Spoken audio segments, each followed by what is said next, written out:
You're not in a good position. You don't have the cards right now. With us, you start having cards. Right now, you don't. You're playing cards. You're playing cards. You're gambling with the lives of millions of people. You think that if you will speak very loudly about the war, He's not speaking loudly. He's not speaking loudly. Your country's in big trouble. Can I answer? Wait a minute. No. You've done a lot of talking. Your country is in big trouble. I know. You're not winning. You're not winning this. This confrontation between Trump and Zelensky subsequently led to the request for Team Ukraine to depart. This incident sparked concerns regarding the potential onset of a Third World War. Volodymyr Zelensky and Donald Trump engaged in a contentious dialogue regarding their contrasting perspectives on resolving the conflict in Ukraine during a press conference held at the White House on Friday. The President of the United States criticized his Ukrainian counterpart for being disrespectful and accused him of risking World War III throughout the occasionally tense discussion. By the remarks from Trump and Vice President JD Vance, sought to counter their assertions, emphasizing that there could be no compromise with Vladimir Putin of Russia.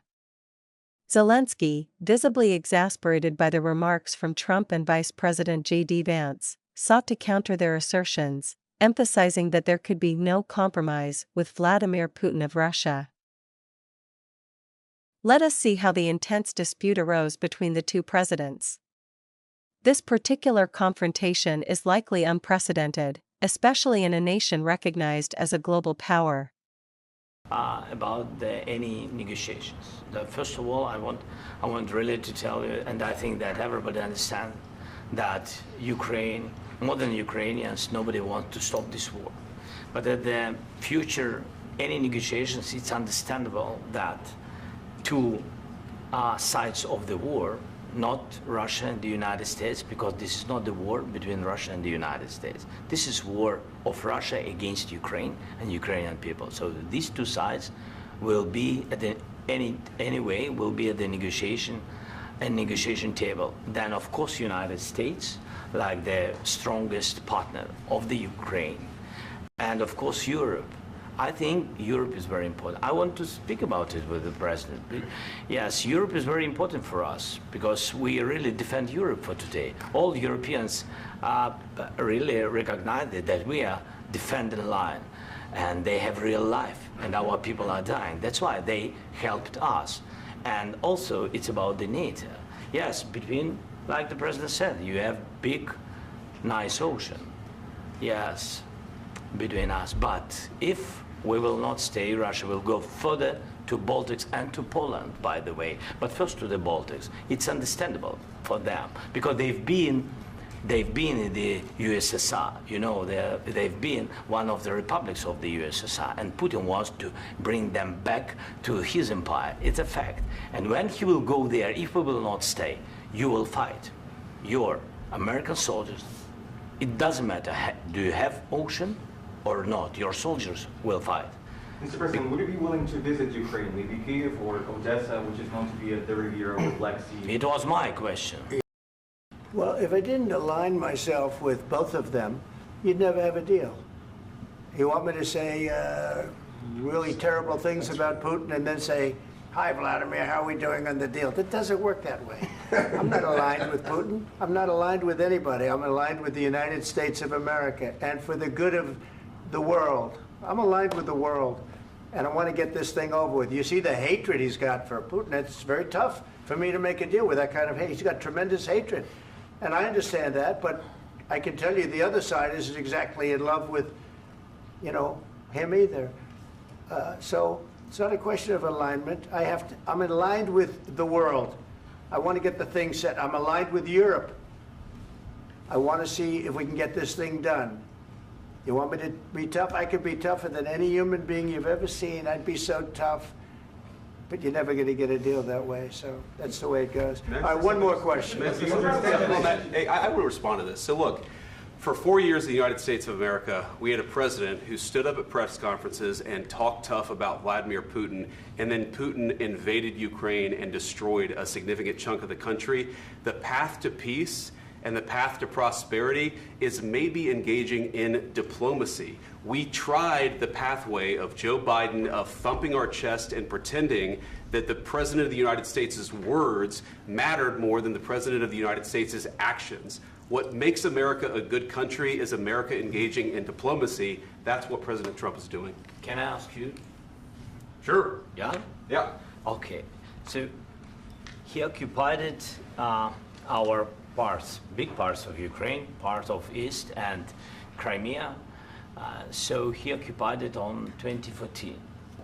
So during a lot of years, so I'm not speaking about just Biden, but those time was Obama, then President Obama, then President Trump, then President Biden, now President Trump, and God bless, now President Trump will stop him.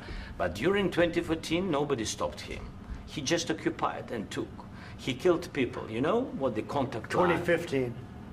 2014. 2014 and 2015. 2014. Yeah. So I was not here. Yeah, but That's exactly right. Yes, but during 2014 till 2022, yeah, was the situation the same? The people have been dying on the contact line. Nobody stopped him. You know that we had conversations with him, a lot of conversation, my bilateral conversation, and we signed with him, me, like a new president. In 2019, I signed with him the deal. I signed with him, Macron and Merkel, we signed ceasefire. Ceasefire. All of them told me that he will never go. We signed him with gas contract. Gas contract. Yes, but after that, he broken this ceasefire. He killed our people and he didn't exchange prisoners. We signed the exchange of prisoners, but he didn't do it. What kind of diplomacy, JD, you are speaking about? What do you mean? I'm talking about the kind of diplomacy that's going to end the destruction of your country. Yes, but if you Mr. President, with respect, I think it's disrespectful for you to come into the Oval Office and try to litigate this in front of the American media. Right now, you guys are going around and forcing conscripts to the front lines because you have manpower problems. You should be thanking the President for trying to bring an end to this conflict. Have you ever been to Ukraine that you say what problems we have? I have been to. Come once. I've actually watched and seen the stories, and I know what happens is you bring them on a propaganda tour, Mr. President. Do you disagree that you've had problems bringing people into your military? We have problems. And do you think that it's respectful to come to the Oval Office of the United States of America and attack the administration that is trying to prevent the destruction of your country? A lot of questions. Let's start from the beginning. Sure. First of all, during the war, everybody has problems, even you, but you have nice ocean and don't feel now, but you will feel it in the future. God bless. You don't know that. God bless. You God bless. You will not have a war. Don't tell us what we're going to feel. We're trying to solve a problem. Don't tell us what we're going to feel. I'm not telling you. Because I'm you're in no answering on position this to question. dictate that. That's exactly what you're doing. You're in no position to dictate what we're going to feel. You We're going to feel very you will good. Feel influence. We're going to feel very I'm good and telling very you, strong. You will feel influence. You're right now not in a very good position. You've allowed yourself to be in a very bad position, and he happens to be right about it. From the very beginning of the war. You're not in a good position. You don't have the card. cards right now. With us, you start having not cards. playing cards. Right now, you don't. I'm You're playing cards. Mr. President. You're I'm playing very cards. serious. You're I'm gambling the with the president lives in of war. millions of people. You're you- gambling with World War III. what you're You're speaking gambling about? with What you're World speaking War about? III. And You- what you're doing is very disrespectful to the country, this country. I'm That's with back all to you. respect to your Far country. more than a lot of people said very they respect. should have. Have you said thank you once? This A lot entire of meeting? times. No, in this Even entire meeting, today. have you said thank Even you? today. You went to Pennsylvania and campaigned for the opposition in October. Offer some words of appreciation for the United States of you're America speaking about. and the president who's trying to save your country. Please, you think that if you will speak very loudly about the war, you He's can... not speaking loudly. He's not Yeah. speaking loudly. Your country's Can I- in big can I- trouble. can I Wait a answer? minute. No. Can You've I done a lot answer? of talking. Your country is in big trouble. I know. You're not I winning. know. You're not winning this.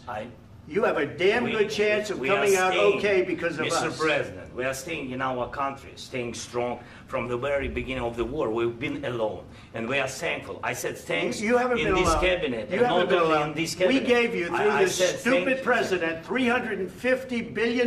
You voted We gave for you your military president. equipment, You and you voted men for are your brave, president. but they had to use our military. What about If you didn't have You our invited military me- equipment, you invited if me you to didn't speak. have our military equipment, this war would have been over in 2 weeks. In 3 okay? days, I heard it from Putin. In 3 days, this is something Maybe new. less. In 2 weeks, of course, yes. It's going to be a very hard thing to do business like this, I Again, tell you. just say thank you. I said a lot of accept times that there, thank you accept to that- American people. Accept that there are disagreements, and let's go litigate those disagreements rather than trying to fight it out in the American media when you're wrong. We know that you're wrong. But you see, I think it's good for the American people to see what's going on. I understand, sir. I think it's I very understand. important. That's why I kept this going so long. You have to be thankful. You I'm- don't have the I'm cards. thankful. You're buried there. Your people are dying. tell you You're again, running I low know. on soldiers. Don't- Listen, don't please, you're running Mr. low on President. soldiers. It would be a damn good thing. Mr. And then President. then you tell us, I don't want a ceasefire. I don't want a ceasefire. I want to go and I want this. Look, if you could get a ceasefire right now, I tell you, you take it so the bullets stop flying and your men stop getting killed. Of course, we want to stop the war. But you're I saying said- you don't want a ceasefire. But I said to you, I want a with ceasefire. guarantees. Because you'll get a ceasefire faster than an agreement. Ask our people about ceasefire, what they think. That wasn't doesn't with matter me. for you what- That what wasn't this with me. means. It That was wasn't with with you. a guy named Biden, who was not a smart person. This That is was your, with, this that was is with your Obama. president. It was your president. Excuse me. That was with Obama, who gave you sheets, and I gave you javelins. Yes. I gave you the javelins to take out all those tanks. Obama gave you sheets. In fact, the statement is, Obama gave sheets and Trump gave javelins. You got to be more thankful, because let me tell you, you don't have the cards. With us, you have the cards. But without us, you don't have any cards. One more question to Mr. Vice President. I'm sorry. It's going to be a tough deal to make, Um, because the attitudes have to change. what if Russia breaks ceasefire? What if Russia breaks peace talks? What do you do then? I understand that it's a heated conversation right now. What are you but saying? what She's if asking, Russia- what if Putin Russia breaks the breaks ceasefire? What if anything? What if a bomb drops on your head right now? But they have Okay? broken What if they ceasefire broke it? many I don't know. They broke it with Biden, because Biden, they didn't respect him. They didn't respect Obama. They respect me. But what- Let me tell you, Putin went through a hell of a lot with me. He went through a phony witch hunt where they used him and Russia. Russia. You ever hear of that deal? That was a phony Hunter Biden, Joe Biden scam. Hillary Clinton, Shifty Adam Schiff. It was a Democrat scam. And he had to go through that. And he did go through it. We didn't end up in a war. And he went through it. He was accused of all that stuff. He had nothing to do with it. It came out of Hunter Biden's bathroom. It came out of Hunter Biden's bedroom. It was disgusting. And then they said, oh, the laptop from hell was made by Russia. The 51 agents.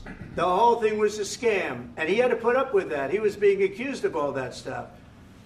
All I can say is this.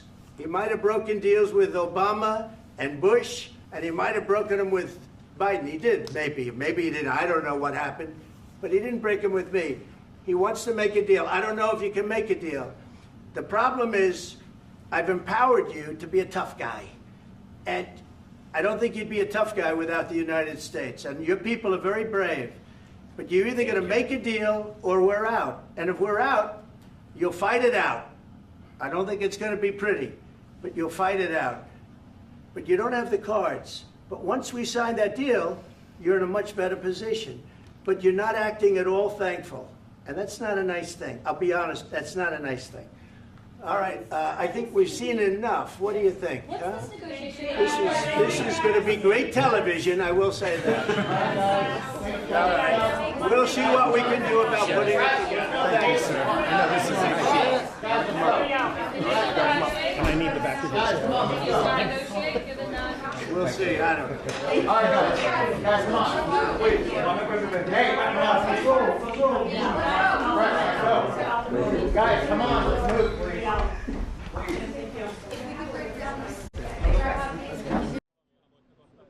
Mr.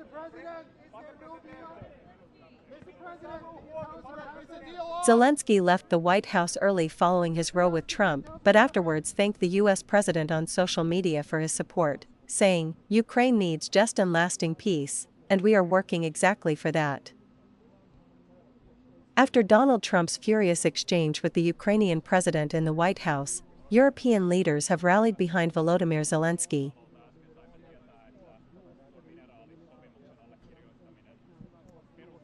The leaders of Germany, France, Spain, Poland, and the Netherlands were among those who expressed their support for Ukraine through social media messages, to which Zelensky personally responded, extending his gratitude for their backing.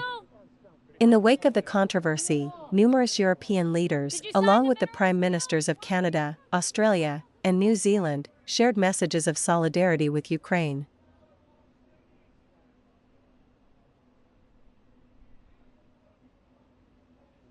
Zelensky acknowledged each of these messages with a simple yet heartfelt, "Thank you for your support."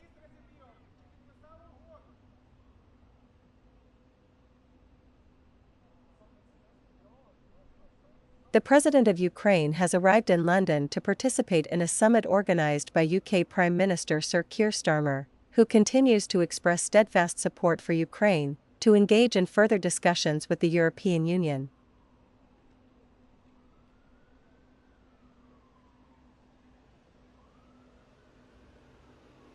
The anticipated outcome suggests that the world is likely to experience significant economic repercussions and a political crisis.